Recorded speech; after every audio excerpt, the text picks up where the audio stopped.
Halimaw, hahabulin mo pa ba ako? Kapag hinabol mo pa ako, hindi na ako magiging mabait.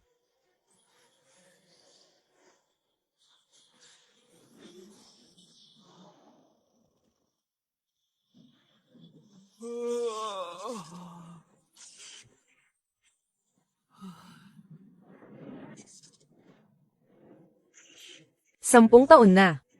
Mula nang sumama ako kay Master sa bundok para mag-cultivate, palagi na lang akong tinatamaan ng kidlat. Ngayon, nasanay na rin ako. Disipulo ko. Nakikita ko. Na master mo na ang Bajiyu Zuanggang. Nalampasan mo na ng malayo ang master mo.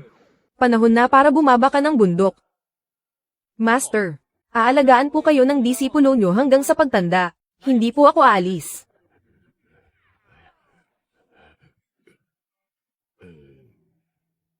Disipulo ko. Ang master mo ay may hindi pa tapos na karma. Sa pamilya Su sa Jiangcheng, may isang anak na babae ang pamilya Su. Ang pangalan niya ay Su Wanning. Bumaba ka ng bundok, at maging bodyguard niya. Ayoko. Ayoko po. 10 taon ka na sa bundok, 7 beses ko nang ipinaayos ang templong ito.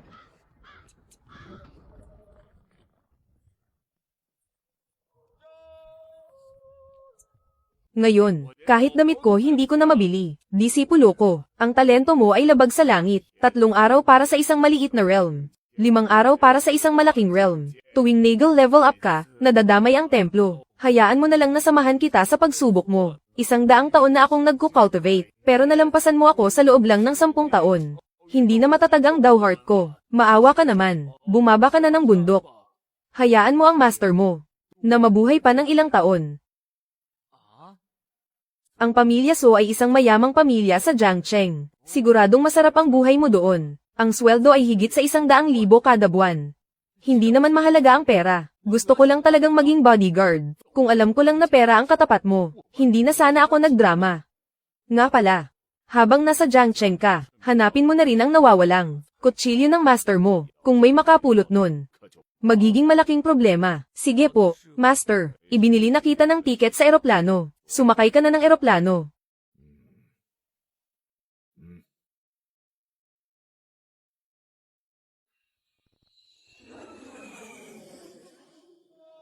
Bakit ba ako pinasakay ni master sa eroplano? Ang pangit ng experience.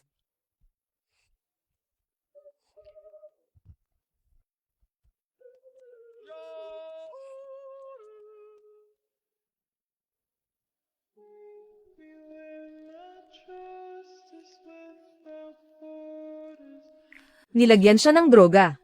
Bayani na Nagel iligtas ng maganda. Mabuti na lang at nandito ako. Bata, huwag kang makialam dito. Umalis ka na. Hala. Nasaan na siya?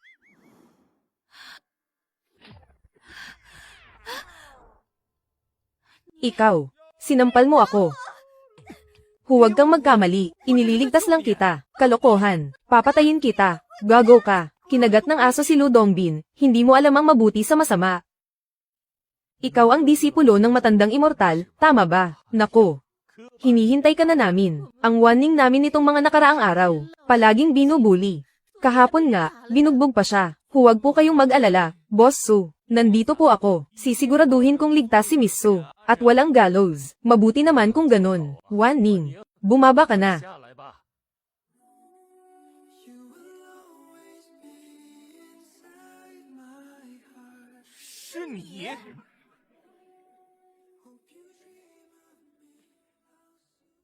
Warning. Magkita tayo sa club ng 5 PM. Huwag kang mawawala. Chin Hao. Ang hayop na ito. May lakas pa ng loob na mag-message sa akin. Sige. Dahil may pupuntahan din akong party. Sumama ka sa akin. Ayoko nga.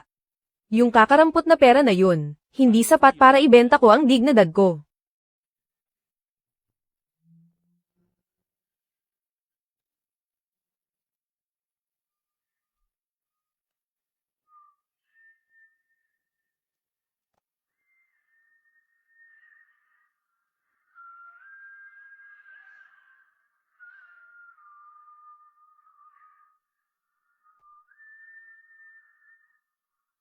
Mamaya, magpapanggap kang boyfriend ko pagpasok natin. Dignadag lang ang binibenta ko, hindi ang katawan ko. Ano bang iniisip mo, Chin Hao?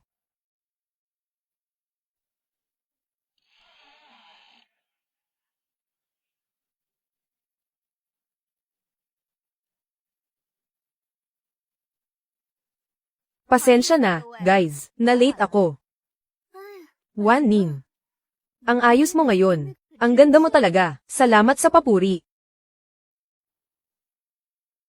Wan Ning.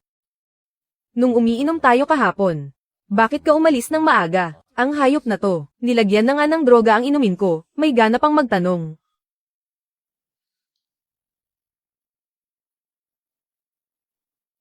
Sinundo kasi ako ng boyfriend ko kahapon, kaya, umalis ako ng maaga, boyfriend. Ito ba yung lalaki kahapon? Huwag mong sabihin. Yung drug ang nilagay ko kay Suwan Ning kahapon, nakinabang pa ang lalaking to.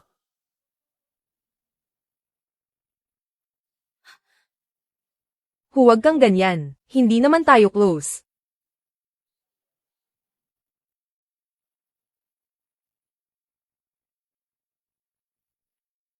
Ikaw, anong ginagawa mo? Sa tingin ko, ang relasyon natin, mas mabuting huwag masyadong malagkit. Anong malagkit ang sinasabi mo? Gusto ko lang na, magpanggap kang boyfriend ko, para turuan ka nila ng leksyon. Inuutusan kita ngayon, sabihin mong boyfriend kita, ayoko. Ikaw, Wan Ning. Hindi kaya sinadya mo lang, na maghanap ng ganitong tao, para magpanggap na boyfriend mo. Paano naman mangyayari yon? Ang boyfriend ko, mahilig lang talagang magbiro. Di ba? Wan Ning. Kahapon. Hindi tayo nakainom ng maayos. Paano kung uminom tayo ng marami ngayon? Ang makainom kasama si Young Master Chin. Napakalaking swerte talaga ni Miss Su. Biyaya yan mula sa 8 henerasyon. Tara, samahan mo akong uminom.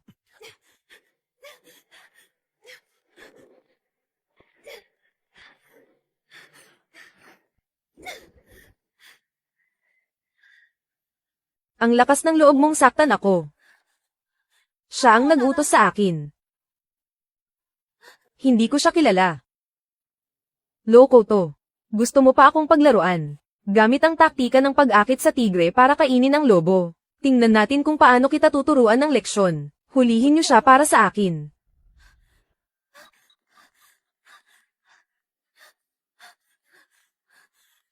Tulong. Humingi ka ng tawad sa akin. Nananaginip ka.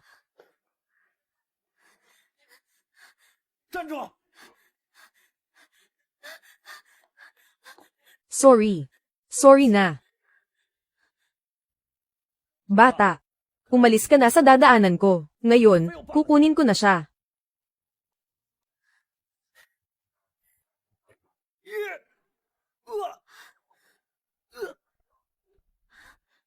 Pinapaalis mo ako.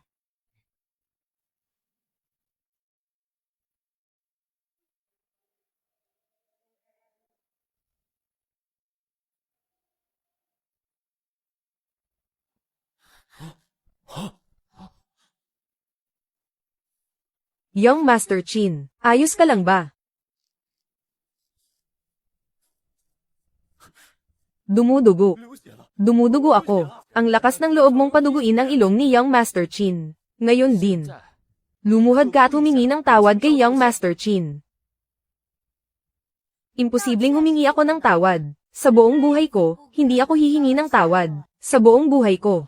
Wala pang naglakas loob na maging mayabang sa akin ng ganito.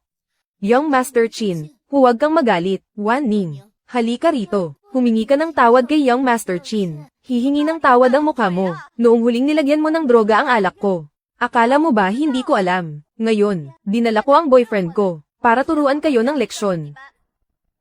Sige. Boyfriend mo siya, ha? Tatapusin ko siya ngayon din. Kaya mo ba silang talunin? Bodyguard mo ako, hindi mo ako hitman. Kung gusto mong tulungan kitang mambugbog, kailangan mong magdagdag ng bayad. 600,000 kada buwan. Deal.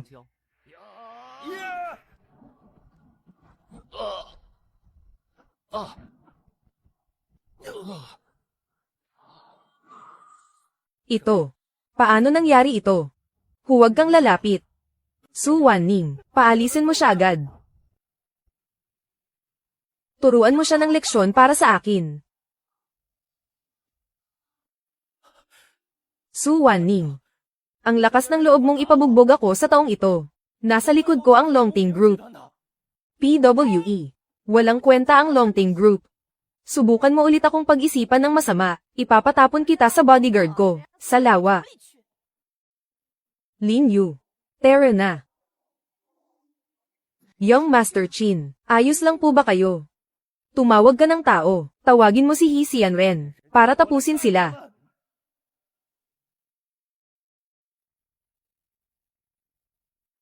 Oh. Maganda ang ginawa mo. Ito ang reward mo. Ang daming pera nito. Tingnan mo nga yung mukha mong mukhang pera. Sumunod ka lang ng maayos sa akin. Sisiguraduhin kong masarap ang buhay mo. Huwag kang mag-alala. Sisiguraduhin ko, sa lahat ng oras, ang kaligtasan mo. Sige na, maliligo na ako.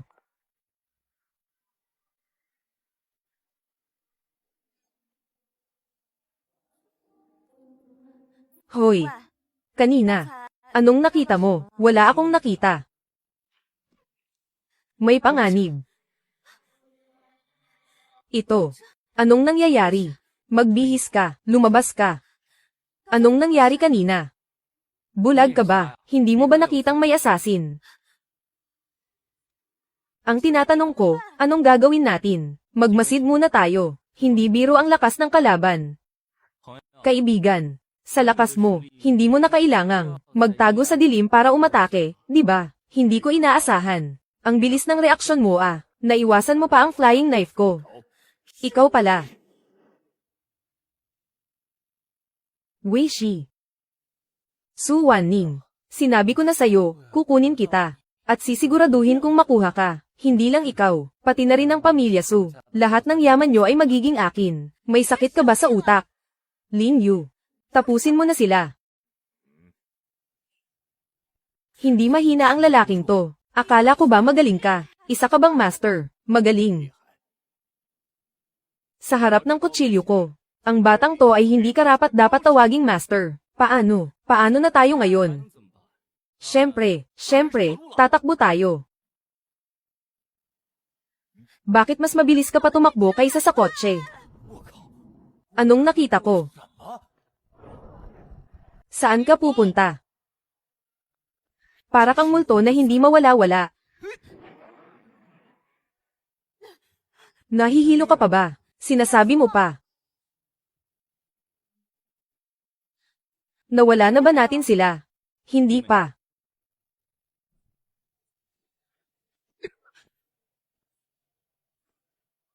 Bata.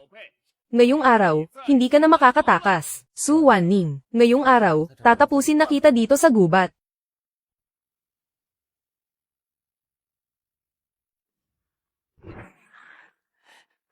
Ang flying knife na ito ay may lason na maingat kong tinimpla.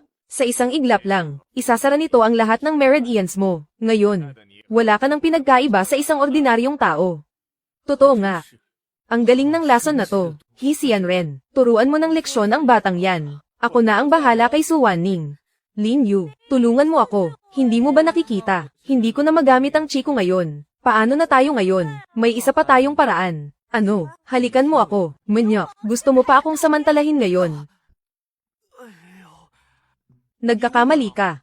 May seal na inilagay ang master ko sa katawan ko. Nag-aalala lang siya, na masyadong malakas ang kapangyarihan ko at makaapekto sa mundo. Kailangan lang ng halik mula sa isang dalisay, at magandang babae, para mabuksan ang isang layer ng seal. Ikaw. Totoo ba yung sinasabi mo? Ano pa nga ba? Nasa sayo kung maniniwala ka o hindi.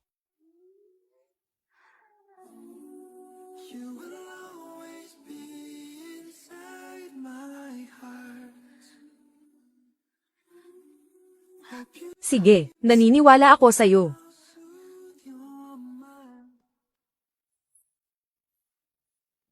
Ikaw, siya. Parang wala ako dito ah. He Xianren, patayin mo siya para sa akin. Ngayon, ako naman.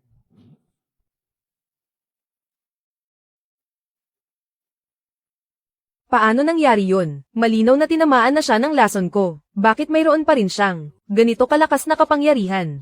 Ling Yu, ang galing mo. Yung flying knife, bigla na lang nawala. Ano? Hindi kita niloko, di ba? Bilis. Turuan nyo ng leksyon ang mga yan. Hindi natutulog sa gabi. At naglakas loob pang habulin ako. Sumusobra na talaga sila. Oo nga. Sumusobra na. Master Crane, ano na ang gagawin natin ngayon? Kakaiba ang taong ito.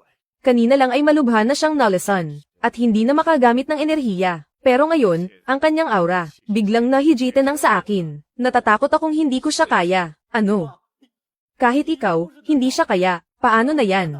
Sa ngayon, isa lang ang paraan. Gagamit na ba ng ultimate move si Master Crane? Dapat ko bang gayahin sila, at halikan ka rin? PWE, paano gagawin ng matandang ito? Ang ganyang kawalang hiyaan, malapit nang gamitin ni Master Crane ang kanyang ultimate move. Bata, maghintay ka sa kamatayan mo. Bata, inaamin kong malakas ka, pero sa harap ko, malayo pa ang kakulangan mo. Kaya mo ba talaga? Paano sasabihin ng isang lalaki na hindi niya kaya? Su Wanning. Ngayon, hindi ka na makakatakas sa mga palad ko. Ako, hindi ko kaya. Maghanap ka na lang ng iba.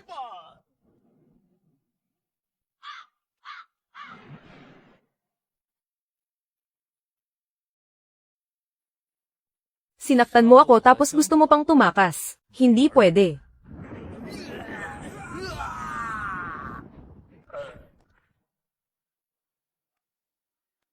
Ayos na.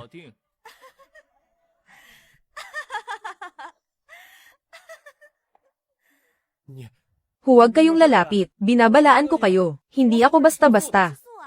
Ako ay mula sa Longting Group. Magsalita ka. Bakit mo ako laging pinupuntirya? Dahil ba ako ang pinakamagandang babae sa Jiangcheng? Hindi. Sigurado dahil maganda ang katawan ko. Hindi. Kung ganoon, dahil siguro sa mabait ako. Kaya nagka-interes ka sa akin. Dahil ito, sa utos ng Young Master ng Longting Group, siya ang nag-utos sa akin. Kaya pala, labanan sa negosyo. Ano? Hindi mo ako pinuntirya dahil sa kagandahan ko. Maraming magaganda dyan. Gumastos ka lang ng kaunti. Ayos na. Kung dahil lang doon, bakit ko isusugal ang buhay ko? Buisit, paano mo ako maikukumpara sa mga ordinaryong babaeng yun? Nilaling mo ba ako? Papatayin kita. Kumain ka muna. Hindi niya pinansin ang kagandahan ko. Isang malaking insulto yun. Ang taas din ng tingin mo sa sarili mo.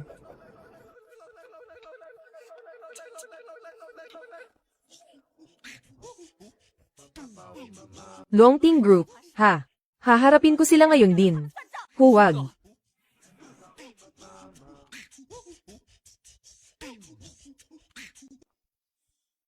Su Wanning. Kukunin lang pala ang cellphone. Hoy, ikaw na apelyidong Long. Ang lakas ng loob mo, para pagtangkaan ako ng ganito. Maniwala ka man o hindi, bukas na bukas din. Papabagsakin ko ang Longting Group, Su Wanning. Ngayon, binibigyan lang kita ng simpleng leksyon. Sa susunod, maniwala ka man o hindi, pupunta ako sa inyo ngayon, para singilin ka, Ting. Akala mo ba natatakot ako sa'yo? Ito na ang huling babala ko sa'yo. Kung hindi mo pa rin, ibibigay ang lihim na aklat na yon, sisiguraduhin kong ang pamilya Su ay tuluyang mabubure sa Jiangcheng. Anong lihim na aklat? Linawin mo nga. Hoy. Ang pamilya Su nyo, may lihim na aklat ng martial arts. Anong lihim na aklat? Wala pa akong narinig na ganyan. Ang Long Yu na to, baliw na yata talaga. Tara, samahan mo ako ngayon sa Longting Group. Hahanapin natin si Long Yu. Ipapaalala ko sa kanya, kung bakit pula ang kulay ng dugo. Bitaw. Sabi ko bitawan mo ako. Bitaw. Ano ba? Bodyguard kita. Ang lakas ng loob mong suwayin ako. Bodyguard ako. Hindi mo ako hitman. Kung gusto mong magpakamatay, huwag mo akong sisihin kung hindi kita iligtas. Hindi ba ang galing mo? Kanina lang, ang bilis mong magpabagsak ng kidlat. Akala mo ba unlimited ang ultimate skill ko? Lahat ng yun, kailangan ng naipong enerhiya. Alam mo ba yun? Kaya pala hindi ka tumatagal. Ikaw, sinong tinutukoy mo? Kung sino man, alam na niya yun. Kung hindi, patunayan mo sa akin. Kidlatan mo si Long Yu. Ayoko, edi hindi ka nga tumatagal.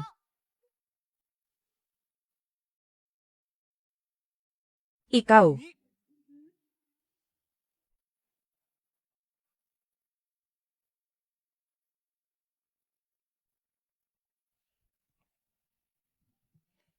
Ang mga kabataan ngayon, ganito na ba kaina? Goji berries ang inaalmusal. Hindi ka pa nga umaabot sa puntong yan eh. Anong sinasabi mo? Lin Yu, anong nangyari sa'yo? Nakakahit-inis yang ganyang karaming goji berries. Kailangan kong bawiin ang nawala kong enerhiya. Kailangan kong mag-replenish enerhiya. Tanungin mo ang anak mo. Napansin mo ba? Ang ganda ng aura ng anak natin ngayon. Napansin ko nga. Mukhang silang dalawa. Ang makasalang anak natin sa disipulo ng matandang immortal ay isang malaking biyaya. Papa, Mama, anong pinagsasasabi nyo? Wala. Kain na. Kain na. Nga pala, Wan Ning. Si Wang Fugi ng Tianzhen Group. Kilala mo ba si Boss Wang? Opo. Hindi ba siya ang pinakamalaking negosyante dito sa Jiangcheng? Gusto sana niya akong imbitahan para gamutin ang nanay niya. Pero may biglaan akong lakad. Kailangan kong lumabas kasama ang nanay mo. Pero nakapangako na ako sa kanila. Kaya ngayong araw, kailangan mong pumunta sa bahay ni Boss Wang. Sige po, titingin lang naman ng pasyente, di ba? Ang galing ko sa medisina ay hindi papahuli kay Papa. May isa pa. May malaking investment si Boss Wang. Ibibigay niya sa pamilya Su natin, o kaya sa Longting Group, kung makuha natin yun. Sa hinaharap, ang pagiging numero unong pamilya sa Jiangcheng ay hindi na magiging problema. Ibig sabihin, ang tagapagmana ng Longting Group, na si Long Yu ay pupunta rin. Oo. Lin Yu, sumama ka sa akin para tapusin siya.